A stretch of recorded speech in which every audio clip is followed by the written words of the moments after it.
Here's a quick little paper piece flag that you can sew by hand or by machine. It's a good project for beginner sewers or for folks who want to learn how to paper piece, as all you need are a few fabric scraps and basic sewing supplies.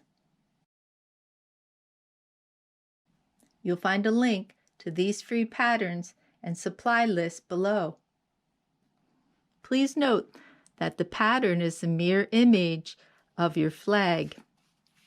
For this reason, I've included patterns for both horizontal and vertical hanging flags. Cut out your flag pattern along the dotted lines.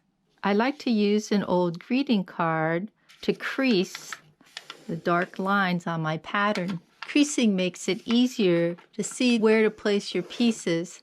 It also helps to weaken the paper fibers so it's less difficult to tear off the paper later if you decide to do so. There's no set cutting sizes for your fabric when you paper piece. Just make sure that your fabric is larger than the shape you have to cover. I do like to cut strips about 1.25 inches to 1.5 inches for the red and white fabric, but it's not necessary.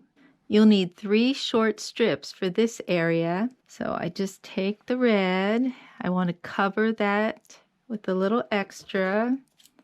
Doesn't have to be perfect.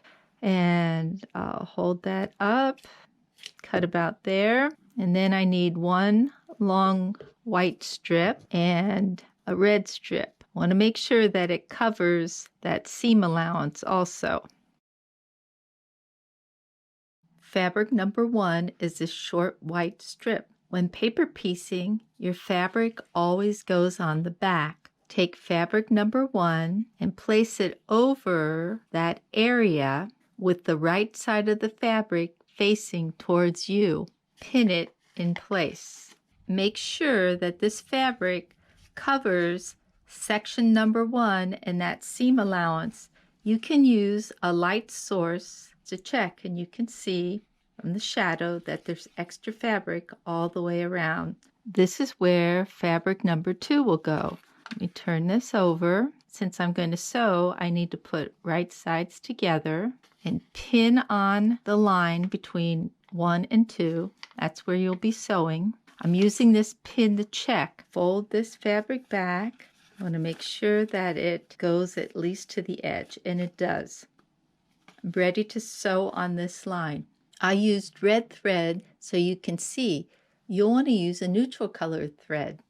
Begin about 1/8 inch before this line and sew all the way down to about a stitch past the edge of the paper. I did this one on the machine, and this one I sewed by hand. You can trim the seam or leave as is, and then press. Fabric number 3 goes right here. Let me turn it over. This is the space. Put it here. I put right sides together. Turn this over, and I pin on that sewing line. Pull this back to check. I want to make sure that I have extra fabric all the way around. Looks good, so I'm ready to sew on this line. I sewed down the line, and then I pressed. Fabric number 4 goes here. That's where fabric 4 is going to end up. But to sew, I need to put right sides together. Turn this over.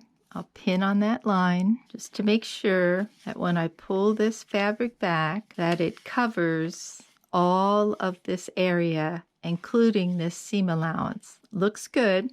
I'm ready to sew this line. I sewed that line, ending about a stitch over in this section. Then I pressed my seam. For adding number 5, I like to trim some of this back. I take my paper and I fold on that line, and you'll see these stitches are here, but I'm not going to worry about those. They might come out a little, but that's okay. I folded that back, and I'm going to eyeball about a 1/4 inch seam allowance and trim that back. Because this is white fabric, sometimes those darker fabrics show through, and that's why I like to trim that back. This is where fabric number 5 is going to go. I'll put right sides together, pin, check it, and then sew. Here's the line that I sewed, and then I pressed. Fabric number 5 goes here. I'm going to put right sides together, pin, and sew.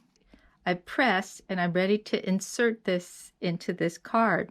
So if I'm going to leave the paper on, which is easier when making a card, then I like to stitch all the way around this flag, halfway between the edge of the paper and this dark line.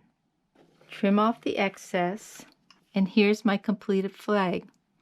If using this in a quilt or other fabric project, then you'll need to tear the paper out. Carefully start on one corner and tear. You'll find that once you get it started, the rest of the paper easily comes out. And here's some of my completed flags. You can frame your flag, use it as a greeting card, or make a luggage tag. Sew up a bunch, and in no time you'll have a patriotic streamer. Interested in making a larger flag? Check out our flag video in the Seasonal Sampler series. So glad you visited LearnHowToQuilt.com. Please subscribe to our YouTube channel and share our videos with your friends. Thanks.